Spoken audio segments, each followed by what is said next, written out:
This is Twit.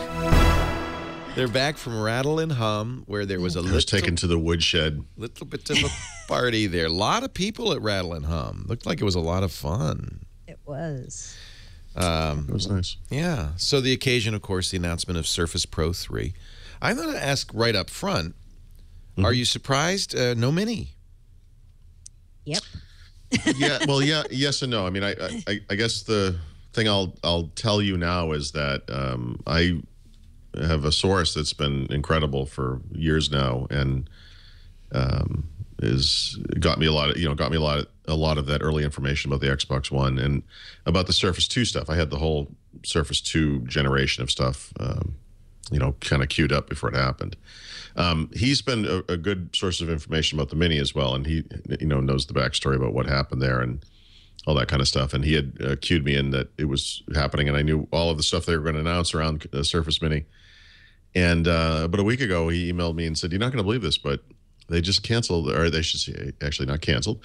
They just delayed Surface Mini again. It's not going to launch next week." Wow. So you knew ahead of time it wasn't going to launch. So here's the problem. I know from talking to the Surface guys that they're very sensitive about the leaks that have occurred around their stuff. Yeah. And so we have kind of a love-hate relationship, as you might imagine. And they've been very active trying to find those leaks. And I suspected that this was, in fact, plant misinformation. Attempting, maybe we'll tell some people some things, we'll tell some other people some other things. And then we'll know who's leaking. Yeah, I had decided with the Surface, what I'll now call the Surface Mini information, that I was not going to publish anything immediately because I didn't want it tied to any kind of a timing where someone might have found out about it internally. In other words, so I wouldn't get them in trouble. And that's smart. Yeah.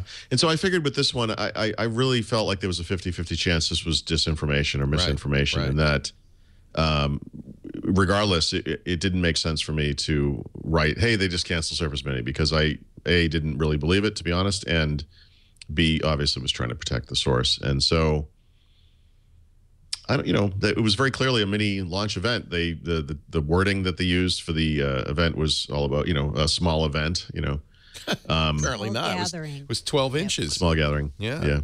So, what do you think But happened? I also knew, so again, going back to the original Surface Mini stuff, I had also heard, hey, and by the way, they're launching a second device. And I was like, really? What is that? And it was a lot less information about that, but it was going to be a bigger Surface Pro device. And that's what we did see. And that's the one they ended up going with. So that's really interesting. I forgot the invitation said small. Yeah. So very interesting. Oh, it was absolutely common. I'm sure there are people out there who think, "Oh, these guys were, we're so gullible," and Right. And no. This thing has been in the can, since last year. It's been waiting to go. And we should say a Mini would be an 8-inch version of the Surface Pro. Yeah, 8-inch. And by the way, the interesting thing is, the big device they did launch, of course, has a 3x2 form factor, which I like, but we'll talk about that. Which I love as well, by the way. Yeah. The way that the Mini was described to me by someone who had seen it was that he had put an iPad Mini right on top of it, and it was almost identical from a form factor perspective. Of course, the iPad Mini is also not a 16:9 device, and so I actually believe that this 3:2 aspect ratio is what they were going to use for the Mini as well. That makes sense. Although I'd never been told that explicitly, but I think that's the case. We'll kind of get into that aspect ratio because I think that's an important point. But just to wrap up the Mini. Yeah. I mean, there's a lot of theories about what happened, and different people are doing different reports on why it got canceled. Bloomberg Canceled or delayed? Right. Bloomberg said, and that's a good question. Bloomberg says that it was Satya Nadella and Stephen Elop in the 11th hour who looked at this thing and said, "You know what? We have no differentiation for this thing. Like, we're just another Me Too device, so we're not going to launch it." Like the Dell Venue and right. NeoWin just posted something saying they actually went so far as to make 15 to 20,000 of them, and they're somewhere in a warehouse. I don't know if that's true. Well, Ellen McGordo is waiting. I mean, there's room in the dump. There is a big hole in the ground now. There's a hole there. Or you give it away at the next spilled or something. Yeah. I get to ask Panos Panay, who's the head of Surface. I kind of tippy-toed around this a little and said, what do you guys think? 8-inch form factor still viable? And he said, we still believe there's life left in that form factor. So that makes me think they still could do it. Yeah. But, I'm positive they plan to. Me too. And the one thing that I thought when we were hearing about Surface Mini that never quite made sense was the fact it was going to run Windows RT because it was ARM-based. And we already know that Microsoft's not going to have Windows RT as it exists today continue. They're reworking the operating system and merging the phone operating system and the Windows RT operating system in some ways so that will be a new SKU probably around the time of Threshold next year. So I was like, wow, are they really going to roll out a Surface Mini with this operating system and then next year 1 year hey, before they kind of get rid system. of that operating system? Yeah. It was just a lot of things weren't lining up. The whole date around, Gemini, which are the touch first apps, they weren't ready. I don't know. I was kind of like, wow, this is kind of a weird time to launch an ARM-based device. But we were pretty sure it was going to launch because our sources who've been it very was going correct to launch. in the past, right? Yeah.